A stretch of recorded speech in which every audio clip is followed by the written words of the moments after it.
En este canal siempre hemos hablado de la oscuridad en The Legend of Zelda. Hemos tocado personajes, lugares e historias de diferentes juegos, especialmente aquellos más oscuros como Majora's Mask o Twilight Princess. Sin embargo, y aunque hemos mencionado algunos de sus aspectos, nunca hemos entrado en profundidad en el que es sin duda el rey de la saga, Ocarina of Time. Un juego que últimamente ha sido mencionado por la comunidad como uno de los más oscuros, y la verdad es que es un juego muy engañoso.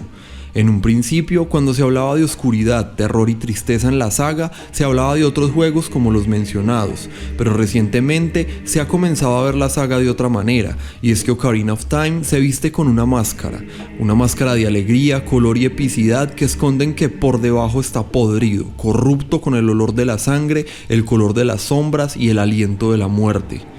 Cuando se trata de oscuridad, Ocarina of Time es como un pozo sepultado, muy parecido al propio pozo de Kakariko, rodeado de felicidad y alegría, pero entre más cavamos, entre más profundo vamos, más tristeza, dolor y muerte nos encontramos.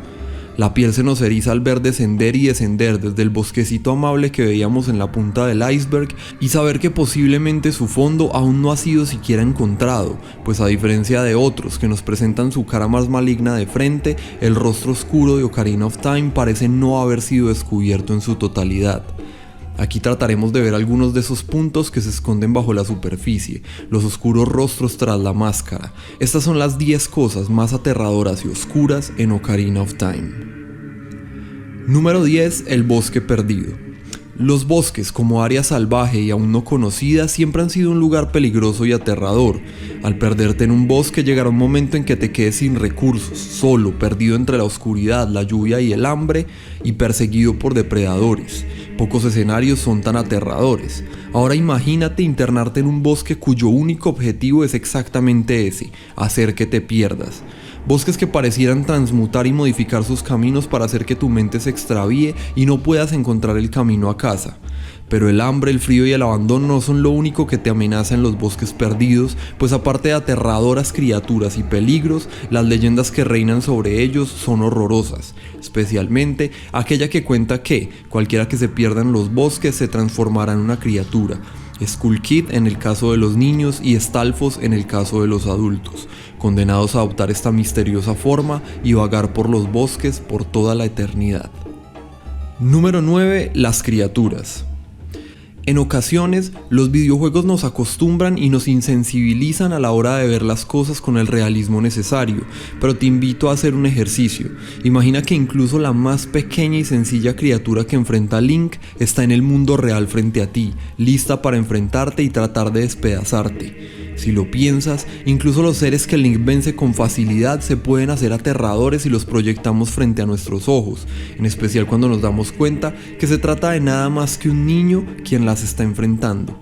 Ahora, llévalo un poco más allá. Criaturas gigantes con habilidades totalmente peligrosas que buscan asesinarlo, y peor aún, cuando más allá de seres bestiales y feroces, nos enfrentamos a criaturas especialmente aterradoras, de ultratumba, descarnadas y pútridas, nos damos cuenta del verdadero horror al que Link se enfrenta. Número 8. El Templo del Espíritu y el Templo de las Sombras. Uso un solo puesto para estos dos templos, pues además de que hay muchas otras cosas que contar en otros puestos, ellos para mí comparten un punto en común.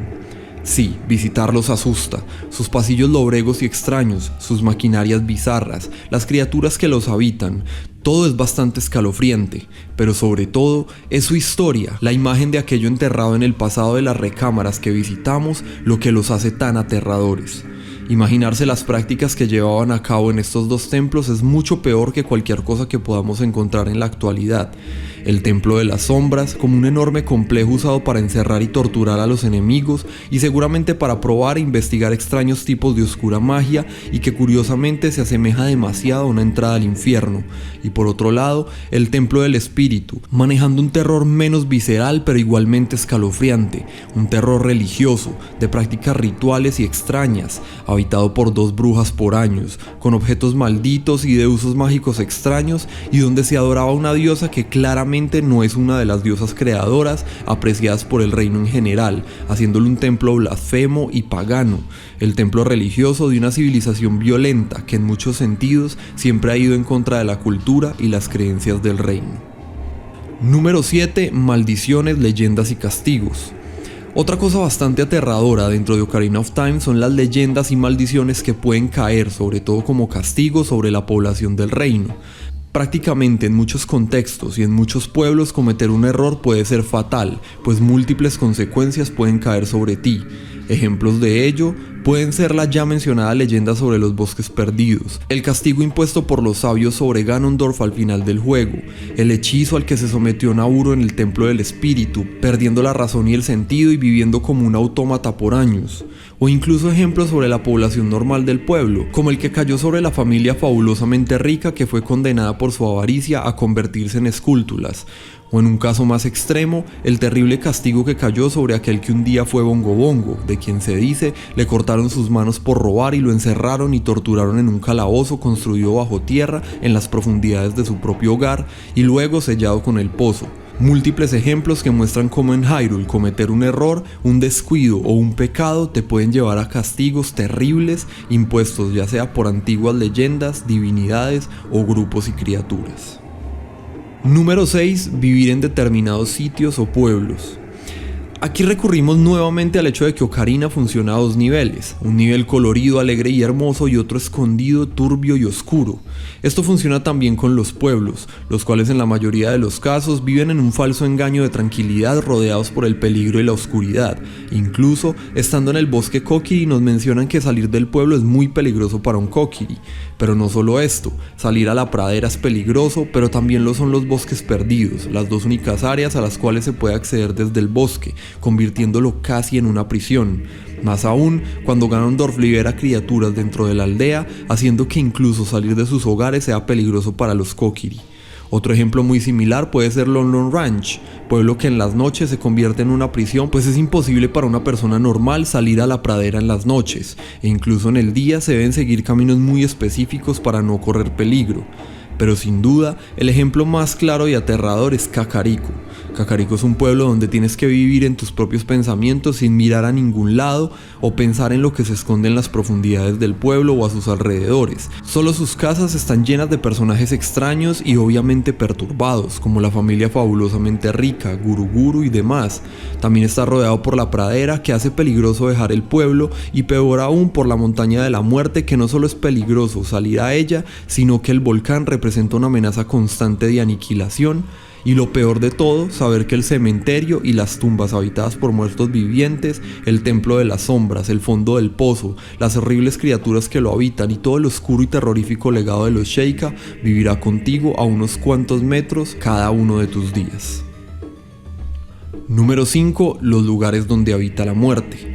Más allá de algunos calabozos que están habitados por seres peligrosos, principalmente aquellos habitados por seres sobrenaturales, hay lugares en el reino que son tanto o más aterradores en este sentido, desde la soledad del desierto encantado, donde hallamos al guía espectral casi como única compañía, pasando por la ciudadela de Hyrule, que tras la devastación creada por Ganondorf se convirtió en una tierra de muertos, un lugar desolado y aterrador, donde lo peor es el recuerdo de la hermosa comunidad que lo habitaba, transformada en este paraje solitario y peligroso, habitado por los antiguos habitantes que conocíamos, pero convertidos en muertos vivientes.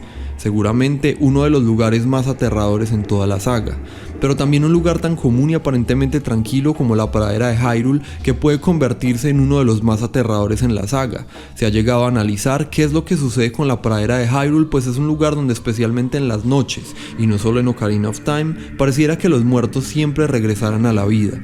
Este lugar a campo abierto, exento de refugio, se hace aterrador cuando los muertos comienzan a levantarse de la tierra, las puertas de la ciudadela se cierran en tu cara y quedas allí abandonado tratando de escapar de los muertos que se amontonan a tu alrededor. Número 4. La rebelión de Ganondorf y sus consecuencias. El terror no siempre está en lo sobrenatural. El terror en el mundo real está en las cosas graves que destruyen la sociedad y la moral humana: la guerra, la rebelión, el hambre, la violencia, la muerte, el poder. Esto exactamente es lo que arrasa el reino en Ocarina of Time y es lo que nos hace sentir tan extraños y nostálgicos cuando cambiamos de edad. No es solo la madurez de Link, es salir de aquel mundo colorido y amable que conocimos de niños y ver que fue arrasado por la guerra y la dictadura. Recorrer el reino es aterrador, sobre todo cuando el fantasma del recuerdo nos muestra cómo era el reino en el pasado. Ir al bosque Kokiri, tal vez el lugar más feliz, y ver cómo fue invadido por criaturas y sus habitantes fueron condenados a estar encerrados en casa debido a lo peligroso de sus calles. Ver una raza completa como los Zora arrasada y encontrar su hogar vacío. Ver cómo todos los Goron fueron encarcelados y su ciudad se encuentra en soledad. El lago seco, el rancho despojado de sus dueños y la ya mencionada ciudadela convertida en una tierra de muerte. Y sobre todo, la caída de un gobierno que, aunque corrupto y defectuoso, intentaba mantener la paz y se preocupaba por los habitantes del reino para verse reemplazado por una dictadura que solo bebe del poder. Número 3. Personajes oscuros y sus historias. Hemos hablado mucho de personajes oscuros en Ocarina y es que la lista es larga. Desde los enemigos aterradores como los Stalfos, los Redeads, los Dead Hands, la Mano Muerta, los Gibdos y demás, pasando por los jefes importantes como Dark Link y lo que debe reflejar en el propio Link, Bongo Bongo y su historia Sheikah de encarcelamiento, traición y tortura, Twin roba su magia negra y servidumbre a Ganondorf, y el mismo Ganondorf como ser oscuro que se rebela contra el poder por la fuerza, causando dolor y sufrimiento a lo largo del reino. Pero también habitantes del reino que encontramos en nuestro camino, misteriosos, con pasados oscuros, habilidades extrañas, como los Skulky, del vendedor de máscaras, Guru Guru, la familia fabulosamente rica, Dampe, el niño del cementerio, Sheik, y en los casos más extremos, Impa como líder de una raza tan llena de secretos y con un pasado tan lóbrego como los Sheikah, o el coleccionista de almas, personaje extremadamente extraño, con diálogos que indican una oscuridad y una mente bastante retorcida. Son estos personajes los que nos hacen dudar de la normalidad de los habitantes del reino, dándonos cuenta que no todos son tan comunes o sencillos como creemos. Algunos tienen ideas extrañas y corruptas, incluso algunos que no son nuestros enemigos pueden tener ideas malignas o incluso un pasado demasiado oscuro para cargarlo sobre sus hombros. Número 2. La vida después de la muerte. En Ocarina of Time hay más muerte de la que creemos. Son muchos los personajes que incluso conocemos que perecen durante y antes de la historia del juego.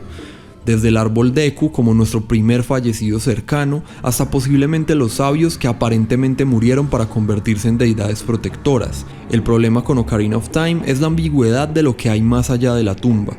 Algunos parecen trascender y convertirse en seres superiores, otros parecen quedarse vagando en forma de fantasmas pero conservando la esencia de lo que fueron en vida. Otros parecen perder su esencia y convertirse en fantasmas que vagan como perdidos en la niebla de la muerte, mientras los últimos parecen dejar nada más que un cuerpo que deambula sin sentido ni pensamiento, solo cascarones vacíos que se mueven por el impulso de alimentarse. La cantidad de criaturas que parecen derivar de seres que algún día fueron vivos y pensantes se hace extensa: Stalfos, Redeads, Gibdos, Pows y demás, sin importar la manera en que moriste o quién fuiste en vida, pues tanto los traidores torturados en el Templo de las Sombras como los miembros de la familia real, honorablemente enterrados en la cripta, parecen sufrir destinos similares. Morir en Zelda es no saber cómo terminarás. La ambigüedad de lo que hay más allá es aterradora, pues no sabes si al morir te espera una eternidad de contemplación desde las alturas o de estar vagando sin mente y sin salida en las profundidades. Número 1. La historia de los Sheikah. El espectro de este primer puesto ha estado embrujando todo el video. Los Sheikah, como seguramente lo más oscuro del juego, han tenido pequeñas menciones a lo largo de estos 10 puestos y lógicamente deben quedarse con el primero. Y es que no hay duda de que la historia de los Sheikah es lo más escalofriante que verás en Ocarina of Time. Conocidos como el pueblo de las sombras, los Sheikah juraron proteger a la familia real incluso después de la muerte. Incluso podríamos pensar que es debido a ellos y la oscura magia que se dedicaron a investigar que en lugares relacionados a ellos sean los cuales los muertos no pueden descansar, y aunque están casi extintos, su legado de sangre y muerte sigue presente en el reino. Tan presente y tan oscura que el reino terminó rechazándolos, a pesar de que en muchas ocasiones fueron los salvadores de sus habitantes, que más allá que respeto terminaron por tenerles temor.